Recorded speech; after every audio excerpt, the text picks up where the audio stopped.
પુષ્ટિના જીવ વિશે આપણને છેલ્લે સમજાવે છે, પણ આ જે કર્મો જે છે એ વિશે આપણે વાંચીએ કે 3 પ્રકારના કર્મો: પ્રારબ્ધ, ક્રિયામણ અને સંચિત.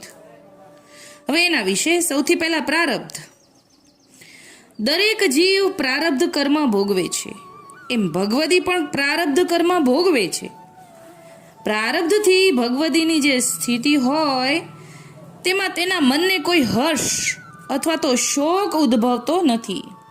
એટલે કે ભગવદી હોય એને પછી હર્ષ કે શોક, સારું થાય તો પણ હર્ષ ન હોય અને ન ગમતું થાય તો પણ શોક ન હોય, પણ જે કર્મ આવે એને કારણે એ જીવનમાં આવે એવું અહીંયા સમજાવે છે.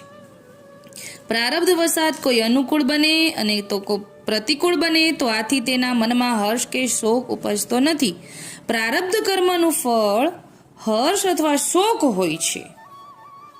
હવે જો ભગવદી હર્ષ કે શોક ભગવદીને ઉપજે જ નહીં તો પ્રારબ્ધ કર્મનું ફળ તેમને લાગતું નથી. એટલે હવે અહીંયા છેલ્લે પુષ્ટિ માર્ગીય ભગવદી જે ઠાકોરજીના સેવક છે એમને એટલું બધું ન અડે, નથી લાગતું. ભોગવે, બધાને કર્મ છે, પ્રારબ્ધ છે, પણ ભગવદીઓને અસર ન કરે. હવે બીજું, ક્રિયામણ કર્મ. દરેક જીવ નિત્યના કર્મો કરે છે તથા ઉદ્યમ કરે છે.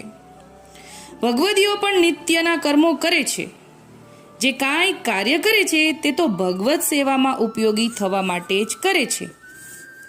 અને દેહથી અને પોતાના ઇન્દ્રથી જે કાંઈ શુભ કાર્ય, સમર્પણ, ધ્યાન, ઓચ્છવ વગેરે કરે તે બધા કરતા પોતાને માનતા નથી. એટલે કે ક્રિયામણ કર્મ એટલે કે જે મેં કર્યું છે અને મેં નથી કર્યું, આવું જ્યારે હું પણ આવે છે ત્યારે ક્રિયામણ કર્મ લાગુ પડે.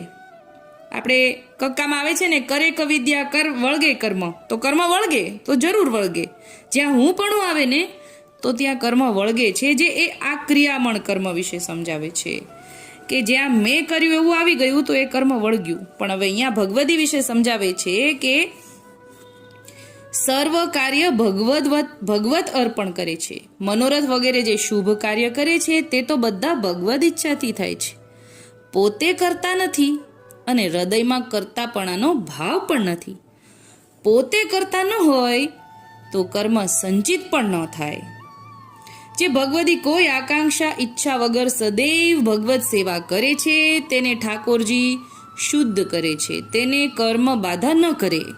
એટલે કરતાપણું ન હોય તો પછી બાધા ન કરે.